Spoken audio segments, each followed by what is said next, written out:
Part ৭২। একাকিনী Rabindranath ঠাকুর।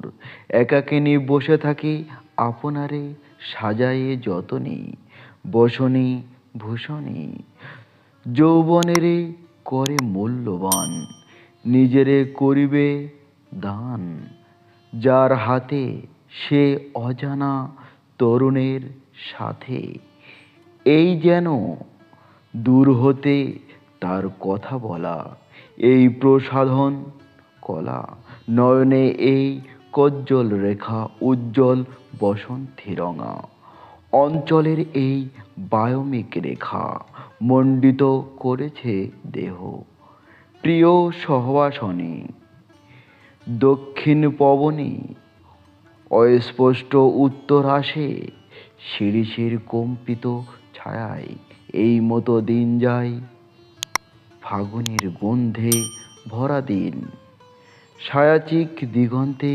সীমান্তে বিলীন, কুসুম আভায় আনে উৎকণ্ঠিত প্রাণে, তুলি দীর্ঘশ্বাস, অভাবিত মিলনে আরক্ত আভাস।